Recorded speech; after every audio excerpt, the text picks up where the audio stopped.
bertemu kembali di video saya Dewi Andini dan teman saya Firnanda. Oke guys, jadi di video kali ini kita akan membuat tutorial cara presentasi yang baik yang diharapkan oleh perusahaan. Selamat menyaksikan.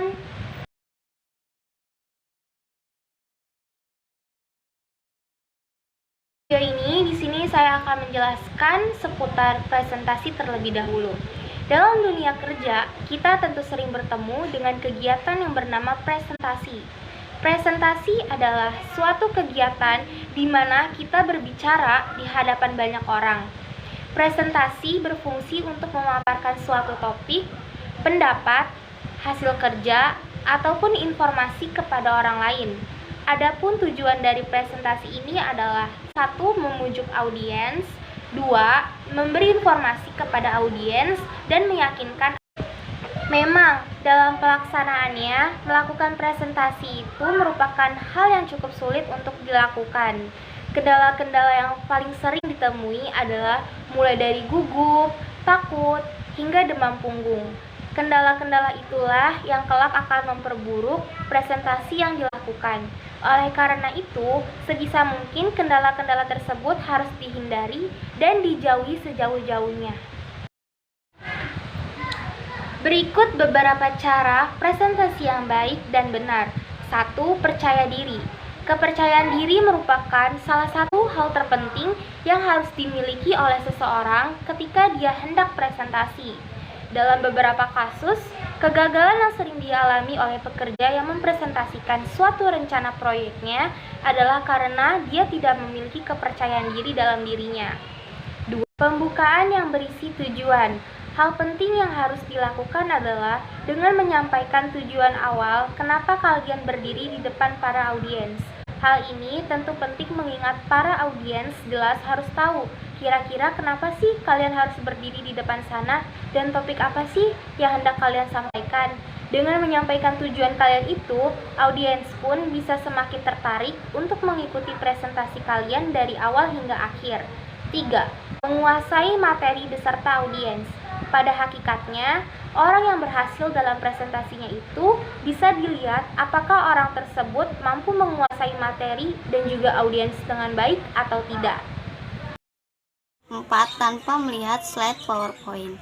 Hal yang paling mengganggu yang biasa audiens lihat ketika mengikuti sebuah seminar atau presentasi dari orang lain adalah ketika materinya terus-terusan melihat slide PowerPoint saat menjelaskan materi.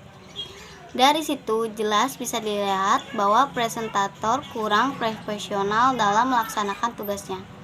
Dampak yang didapat dari presentator yang terus-menerus melihat slide PowerPoint saat mempresentasikan proyek kerjanya bisa berbagai macam, mulai dari audiens yang tidak empati lagi hingga kegagalan presentasi yang di depan mata. 5. Memanfaatkan kemampuan berbicara maupun gerak tubuh. Dalam melakukan presentasi, kemampuan dalam berbicara tentu merupakan salah satu kunci utama dalam keberhasilan presentasi.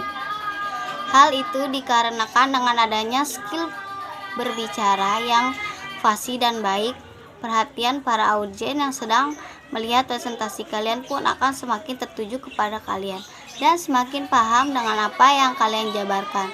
Selain itu, gerak tubuh pun juga cukup mempengaruhi dalam keberhasilan mempunyai presentasi. Pasalnya, dengan adanya gerak tubuh yang baik, hal tersebut jelas akan menarik para audiens untuk semakin memperhatikan presentasi yang kalian lakukan. Menjelaskan sebuah poin yang disampaikan. Salah satu tujuan utama dari presentasi adalah untuk memaparkan sebuah rencana atau sesuatu yang dibuat.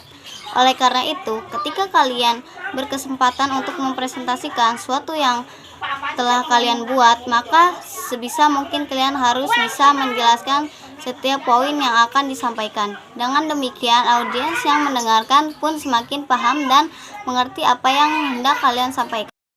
7. Terus latihan. Pada akhirnya, kunci utama yang harus dilakukan ketika kalian benar-benar ingin bisa melakukan presentasi secara baik dan benar adalah dengan terus berlatih dan berlatih. Tidak ada latihan yang memperburuk keadaan, justru karena dengan latihan kita akan semakin berkembang dan terus maju. Demikian video kami hari ini, semoga dapat menambah ilmu di dunia kesekretarisaan dan jangan lupa untuk subscribe, like, comment, and share. Sampai jumpa!